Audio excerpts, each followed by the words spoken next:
Ճամբարակում բնակելի շենքի պայթյունի զոհերի թիվը այսօր արդեն 6-ի հասավ։ Երևան տեղափոխված տղամարդու վիճակը ծայրահեղ ծանր էր։ Առողջապահության նախարարության տվյալով մայրաքաղաք տեղափոխված մյուս երկու տուժածների վիճակը միջին ծանրության է։ Նրանք գտնվում են բժիշկների վերահսկողության ներքո։ Դեպքից տուժածների մեծ մասը հենց Ճամբարակի բժշկական կենտրոնում է։ Նրանց վիճակը բավարար է, վնասվածքներ ստացած 4 երեխաներն արդեն դուրս են գրվել։ Ընդհանուր առմամբ դիմել են 12 տուժածներ, որոնցից 3 ծանր եւ միջին ծանրությունով տեղափոխվել են Սուրբ Գրիգոր Լուսավորիչ բժշկական կենտրոն, մնացածները ստացել են բուժումները Ճամբարակի առողջության կենտրոնում։ Տուժածներից մեկը այսօր նորից տեղափոխվել է Սուրբ Գրիգոր Լուսավորիչ բժշկական կենտրոն լրացուցիչ կատե հետազոտման մասնագիտական բուժման, մնացած 3-ը պարկած են հիվանդանոցում, ստանում են համապատասխան բուժօգնություն։ Պայթյունից փլուզված շենքի առաջին եւ երկրորդ մուտքերի 33 ընտանիքներ տարհանվել են, նրանց մեծ մասը տեղավորվել են հարազատների, ծանոթների տներում, միայն 2 կին նախընտրել են հյուրատունը։ Պայթյունից 1 օր անց տուժածները խելքի չեն գալիս, շոկի մեջ են։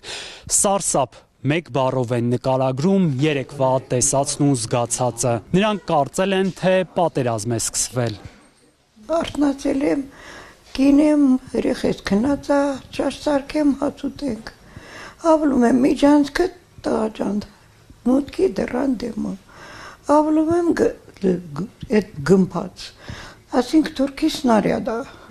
Ծվծվորները կապենք, բոլոր հարևանները գոռալով վերևից են իջնում, կողքից են իջնում, աղջիկն է քնած,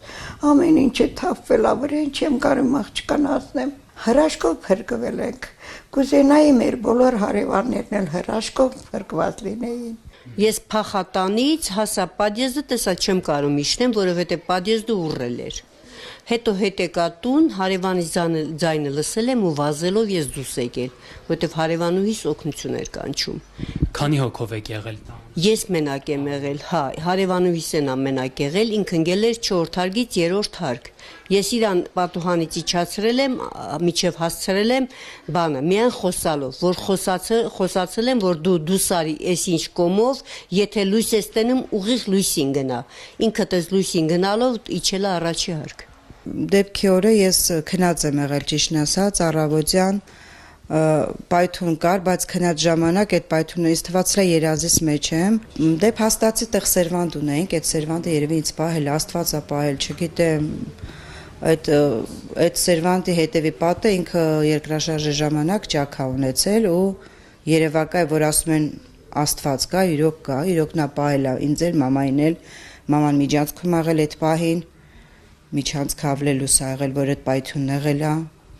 չգիտեմ, իրոք որ հրաշքով ենք փրկվել, չգիտեմ։ Իսկ տեղում դեռ քննչական աշխատանքները չեն ավարտվել, այստեղ շուրջօրյա վերահսկողություն են իրականացնում ոստիկանները։ Նախնական վարկածով պայթյունը գազի արտահոսքի հետևանք է։